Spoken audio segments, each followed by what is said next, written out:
Welcome to the Human Conversation podcast with Jules White, the real dragon slayer, author and entrepreneur sales coach. Tune in weekly for human conversation about business and sales.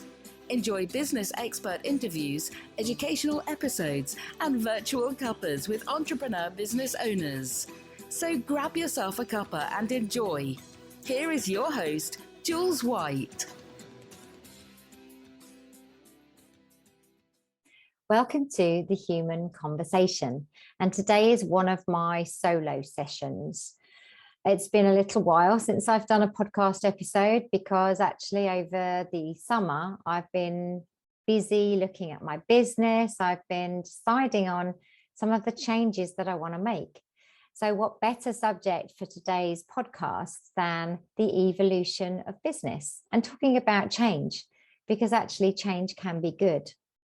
So I want to just share with you pieces of information from a blog I wrote recently, but also thinking about right now what you want to be doing within your business.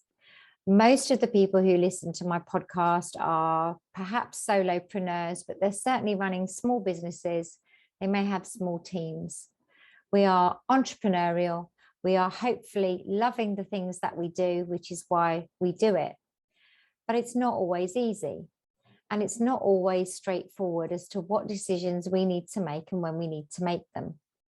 But one of the bravest things is actually making those decisions and actually looking at change. Sometimes change is good. But the thing about change is it scares us. Generally, we don't really like change, but change is how we grow.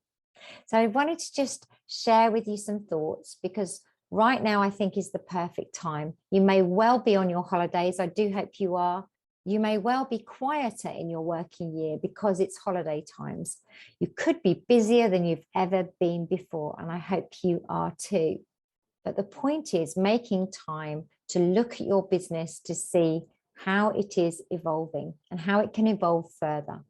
So I guess one of the big questions is, do you fear change? It can be too easy to settle into a routine regarding your business, your life even. We get very comfortable doing the same things day in and day out. And the days can end up blurring into one. And the danger is that the passion for your business can actually start to dip. But understanding the evolution of business can reap incredible rewards. Many of the coaching clients who come to me are struggling with change. They don't know why their business isn't growing. They don't know why they can't find new customers. And they don't know why everything feels so hard. And some recognize a need to shift, but others battle against it. And we all know that if we've ever thought about or read about procrastination, it's obviously driven by fear. In fact, procrastination is paralyzing. But how about if change is good? The first stage of change is often the most difficult. This is when you face the denial, and usually you start to blame others for the challenges in your life. Why can't I attract new customers as my competitors can? And if you listen to my last solo episode, you will see that that was about comparisonitis. Exactly this same subject, comparing yourself to others. I'm not as popular, I'm not as good as the other businesses in my sector. Lacking in confidence, suddenly saying you're not good enough. That's another thing that we start to do when fear starts to surround us. And actually the economy has made it so hard. Well, that's a fact right now. The economy is tough and we are told we're going into a recession. But do you then stop and do nothing? Or do you look and reassess and decide what is it that you could do in the light of having to go through a recession? What is it that your business needs to change? Your business changes for the better when you continue to work on your personal and professional development through a transition. So you have to also take into account, often when you're working on your own as a solopreneur, who you are as well as what your business is. The two have to come together very much so because you are your business. But if you're struggling and you need reassurance, coaching is a great thing. Now, of course, I'm going to say that because I'm a coach, but I too have a coach. So I actually know when I need to go and speak to my coach. I am not able to do everything. I can't think about everything. And even if I did try and do it all on my own, somebody else may see it in a different way. And there's a huge benefit in sharing and finding out what other people would do and what other people think. A coaching call could be just what you need to vocalize your thoughts, to be able to communicate your fears, and also then find focus, because focus is absolutely key. And once you highlight the need for change in your business, you can work on a strategy. And the fear begins to melt away because you've suddenly got a focus and because you've suddenly got a purpose. Equally, you feel much more motivated. We always have to prepare for challenges. So with change comes self-doubt. It skips along hand in hand with you and it tries to trip you up. You might feel angry about making the necessary changes to your business at this stage. None of us enjoy dealing with challenges, but if you can flip your mindset to embrace these moments as learning, then you'll come out stronger than before. And often what I find when I'm making changes in my business is I start to feel excited again because there's going to be something new. You need to listen to your inner thoughts. What are your peers and your colleagues and your networking associates? What are they saying? What are they saying to you? What are they saying to the market?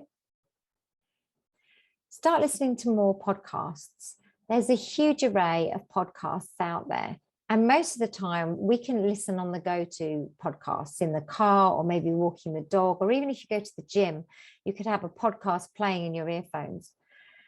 Use those pockets of time to just immerse yourself in what else is going on in the world and start getting inspired by other people.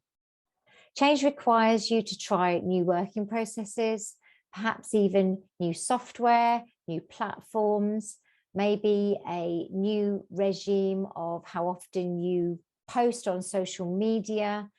Maybe you'll need to make a few more videos. Maybe you'll need to engage yourself in making some podcasts. Maybe you will even have to learn new skill sets in order to evolve your business. But one of the big things is to make sure that everything that you do decide to do feels comfortable. Because the minute you start making it feel uncomfortable, then actually what happens is you go back to square one because you start to procrastinate because you don't want to do it. And actually your business stops evolving altogether because you have put barriers in your path.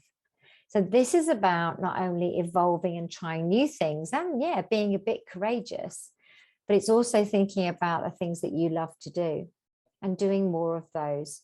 And also what your customers need, because of course, this is very much about your customer. What do you do to serve your customer? And what does your customer need from you as the solution? That's when you can start to become really creative. So when you're changing any aspect of your business, you're going to have doubts, you'll have fear, and you'll even have confusion. But to be able to make the alterations that you need, it's a stage that you must navigate. So now you need your courage.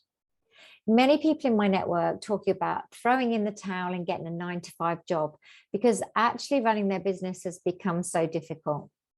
And most of those people don't go back to corporate life. Instead, they reevaluate their business and they change what isn't working and they build something better.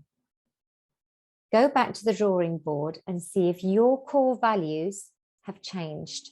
This is that inner work. This is the starting with you, the live it part of live it, love it, sell it.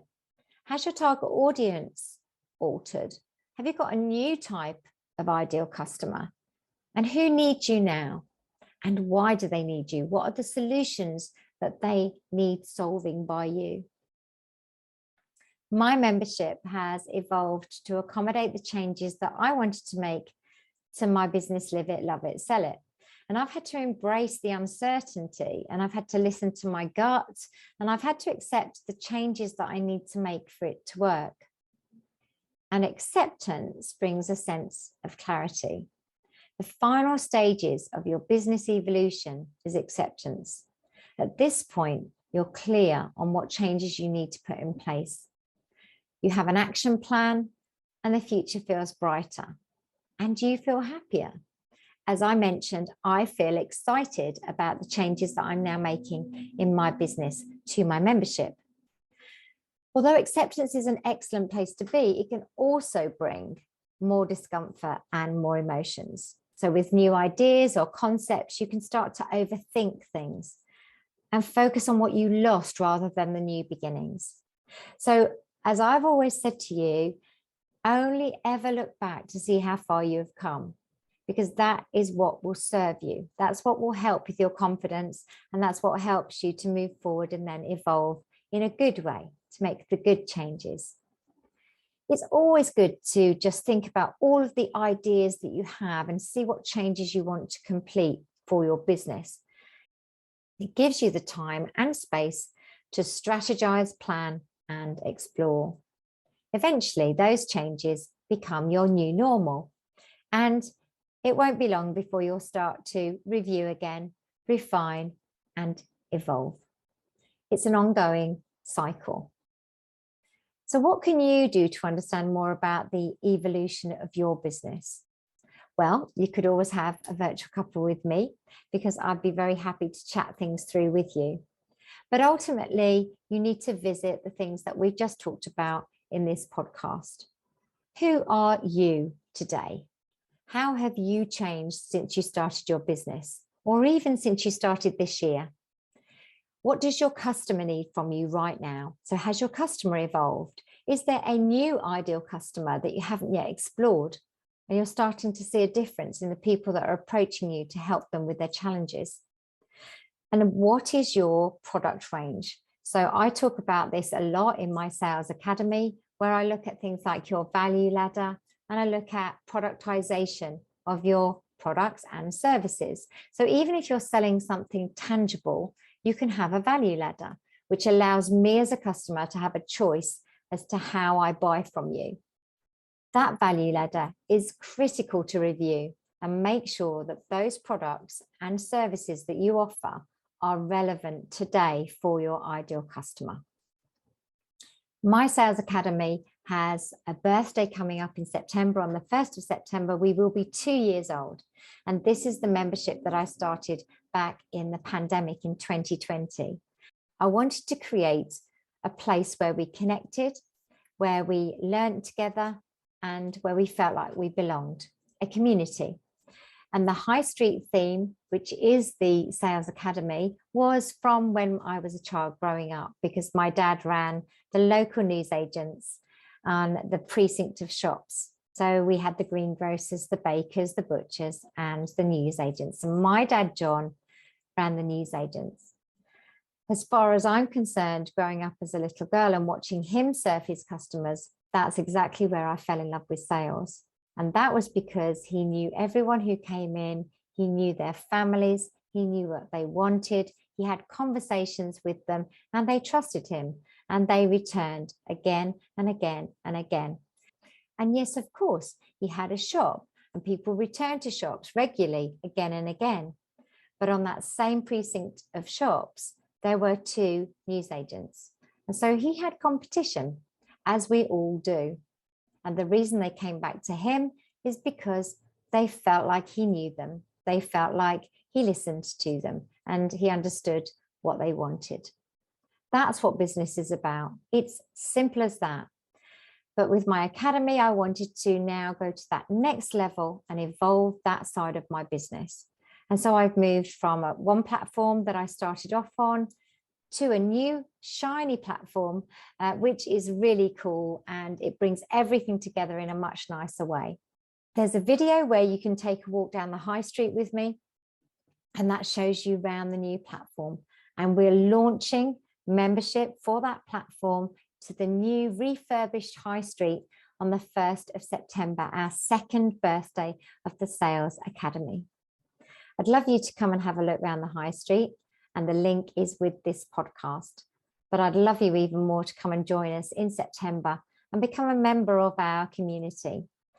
We'll help you to evolve your business right there. There's bite-sized lessons for you. There's forums where we chat together and network with other members. And there's a live event every week where you get opportunity to do Q&A with me, to mastermind, and also to hot seat with other guest experts coming in to speak to us on a regular basis. It's a very neat community and I love running it, and I love how I am now evolving it further. So today's podcast was all about the evolution of business and how change is good. I hope you've enjoyed listening. I hope it's given you some food for thought for your own business and asking you the question, how are you evolving your business right now? And how are you going to make those changes and make them feel exciting and not scary? You can listen to the podcast on Apple Podcasts, Spotify, Stitcher, SoundCloud, and of course you can watch on YouTube. Thanks for joining me, and I will see you next time on The Human Conversation. Ta-ta for now. You've just been listening to the Human Conversation podcast with Jules White. To find out more about the other work that Jules does, please visit her website, www.liveitloveitsellit.co.uk. And if you enjoyed the podcast, then please do leave a rating and review on the platform you use to enjoy her show. Thanks for listening, and see you next time.